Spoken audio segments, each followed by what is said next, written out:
आज हम राजनीतिक विज्ञान का अध्याय शक्ति, सत्ता और वैधता पढ़ेंगे।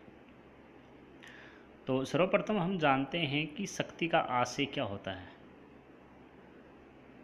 शक्ति शब्द प्राचीन काल से ही प्रयोग में आता रहा है, जिसका समयानुसार अर्थ बदलता रहा है। अर्थात प्राचीन एवं मध्यकाल में शक्ति का तात्पर्य था सैनिक शक्ति या युद्ध से लिया जाता था कि युद्ध में जो अधिक अपनी क्षमता दिखाएगा, ज़्यादा शक्ति का प्रदर्शन करेगा, वही शक्तिशाली कहलाता था, उसी का शासन होता था। उस समय के प्रमुख विचारकों में माननीय मनु, शुक्र, कौटिल्य का स्थान सर्वोपरि माना जाता है, जिन्होंने शक्ति के बारे में बताया है।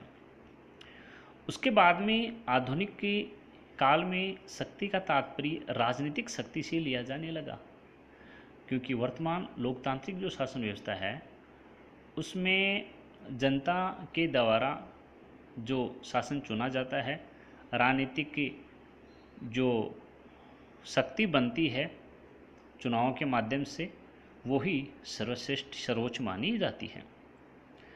इसके अलावा जब बात करें पश्चिमी राज्यों में, तो मैकियावेली को प्रथम शक्तिवादी विचारक माना जाता है, जिन्होंने शक्ति के बारे में विचार किया था। इसके अलावा थॉमस होब्स ने अपनी पुस्तक लेवियाथन में राज्य व शक्ति राजनीति की महत्ता के बारे में बताया है। चार्ल्स मेरियम को आधुनिक राजनीतिक विज्ञान के प्रमुख प्रणेता में माना जाता है तथा कैटलिन, लॉसवेल, मॉर्गेंथो अन्य शक्ति के समर्थक माने जाते हैं। शक्ति के आशय के बाद में हम बात करते हैं परिभाषाएं।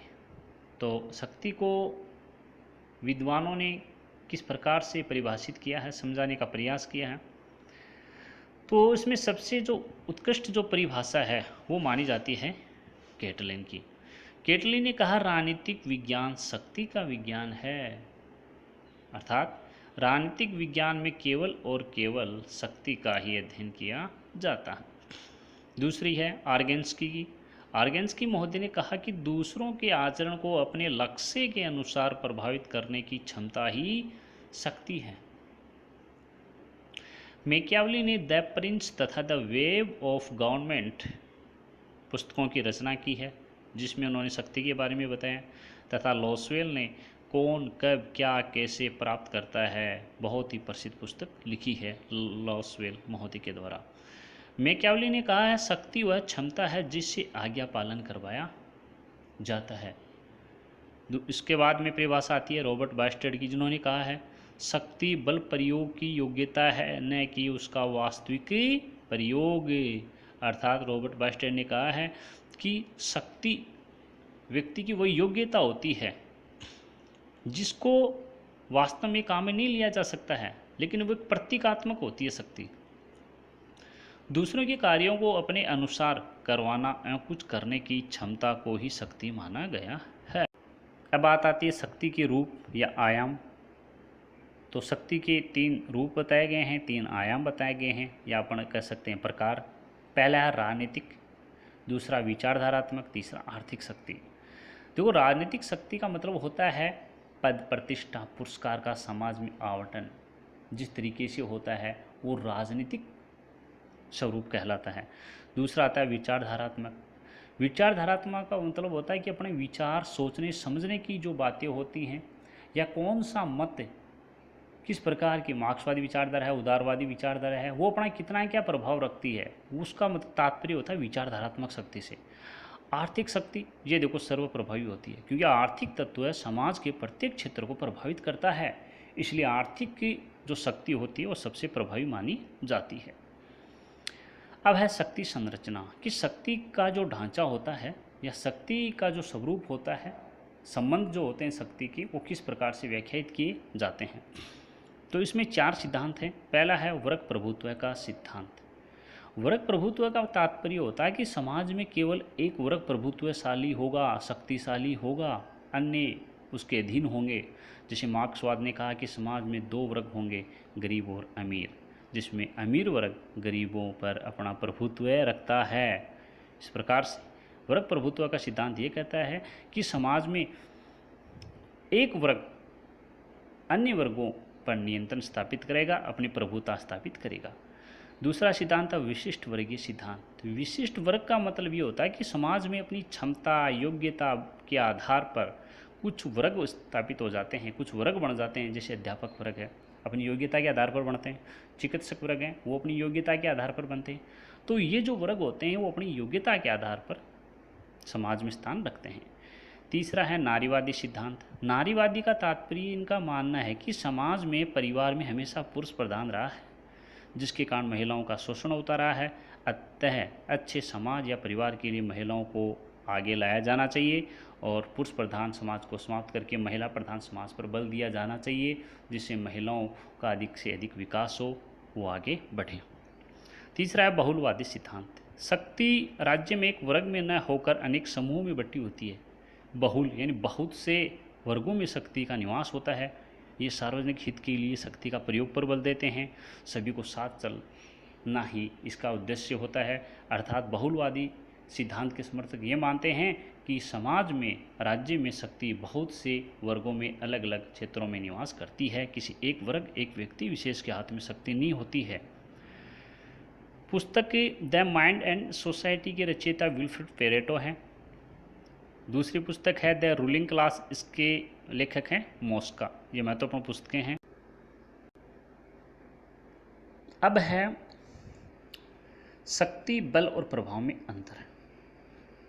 देखो, शक्ति परछन बल होता है, यानी छुपा हुआ, शक्ति दिखाई नहीं देती है।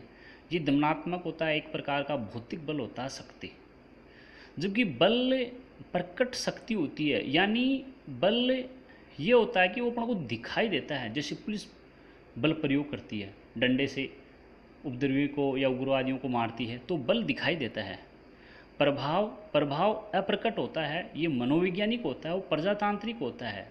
यानी इसमें अपन ये कह सकते हैं कि इसके कोई दुष्प्रभाव नहीं होता है या सकारात्मक होता है प्रभाव। तो ये अंतर होता है शक्ति बल और प्रभाव में। तो ये हो गया अपना शक्ति का टॉपिक। इसके बाद में बात आती है सत्ता की। सत्ता का तात्पर्य होता है कि शक्ति को जब वैधता या मान्यता मिल जाती है तो वो ही सत्ता कहलाती है। यानी जब शक्ति को नागरिकों की, आम जनता की मान्यता मिल जाती है, वो उसको स्वीकार कर लेते हैं शक्ति को, तो वो शक्ति ही सत्ता कहलाती है, शासन कहलाता है। सत्ता मनोवैज्ञानिक प्रभाव होता है जिसका पालन नागरिक करता है। सत्ता पालन के आधार कि किन आधारों पर व्यक्ति सत्ता का पालन करता है, क्योंकि मनोवैज्ञानिक होता है, व्यक्ति स्वयं मानता है। तो किस आधार पर? तो पहला आधार होता है विश्वास, कि उसको विश्वास होता है शक्ति पर कि ये हमारे कल्याण के लिए काम करेगी, तो विश्वास। दूसरा एकरूपता, तीसरा दबाव, चौथा लोकप्रियता। तो ये जो चार आधार हैं, विश्वास, एकरूपता, उनकी राय की, उनकी विचारधाराओं की, दबाव, उसके ऊपर दबाव पड़ता है यानी हिंसा का प्रयोग, बल प्रयोग कर सकती है, और लोकप्रियता, यदि वो अच्छे काम के लिए लोकप्रिय है तो लोग उसको मानेंगे, स्वीकार करेंगे, उसके अधीनता मानेंगे। रॉबर्ट बास्टर ने कहा कि सत्ता शक्ति के प्रयोग का संस्थागत अधिकार होता है। हेनरी फेवल ने कहा है सत्ता आदेश देने व पालन कराने का अधिकार है। तो सत्ता के रूप मैक्स वेबर ने 3 प्रकार बताए हैं सत्ता के, शासन के। पहला परंपरागत सत्ता, दूसरी करिश्माई, तीसरी कानूनी सत्ता।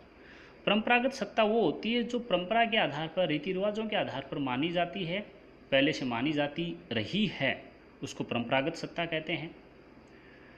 दूसरी करिश्माई सत्ता। करिश्माई सत्ता को अपने एक प्रकार से व्यक्तिगत सत्ता भी कह सकते हैं। व्यक्तित्व गुण के आधार पर यह सत्ता पाई जाती है, जिसमें कोई एक व्यक्ति विशेष उसकी पूजा की जाती है। कानूनी सत्ता। कानूनी सत्ता का मतलब होता है जो कानून के द्वारा स्थापित की जाती है, नियम निधि विधि प्रक्रिया के द्वारा स्थापित की जाती है, वो कानूनी सत्ता होती है।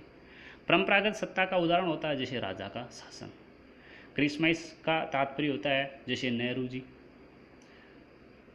राष्ट्रपिता महात्मा गांधी जी। और कानूनी सत्ता का तात्पर्य होता है कि कानून के द्वारा, जैसे अध्यापक है। तीसरा बिंदु है अपना वैधता। वैधता लैटिन शब्द लॉफुल से बना है। वैधता का आशय है जनता द्वारा दी गई सहमति जो शासन का आधार होती है। देखो, वैधता का मतलब ये होता है कि जनता जब अपनी सहमति दे देती है सत्ता को या शक्ति को, तो वो वैधता बन जाती है, उसको मंजूरी मिल जाती है, उसको स्थायित्व मिल जाता है। इसीलिए टी.एच. ग्रीन ने कहा है कि इच्छा न कि बल राज्य का आधार होता है, कि राज्य का आधार होता है इच्छा, कि जनता की क्या इच्छा है उसके अनुसार ही आगे की जो व्यवस्था है वो व्यवस्था बनती है। बल के द्वारा, शक्ति बल के द्वारा या बल प्रयोग के द्वारा, हिंसा के द्वारा राज्य की स्थापना नहीं की जा सकती है, राज्य स्थापित नहीं हो सकता है। इस प्रकार से शक्ति, सत्ता और वैधता के बारे में कक्षा 12वीं कक्षा के विद्यार्थियों को समझाने का मैंने एक छोटा सा प्रयास किया है। आशा है बच्चों को ये सरलता से समझ में आ गया होगा। इसी उम्मीद के साथ धन्यवाद।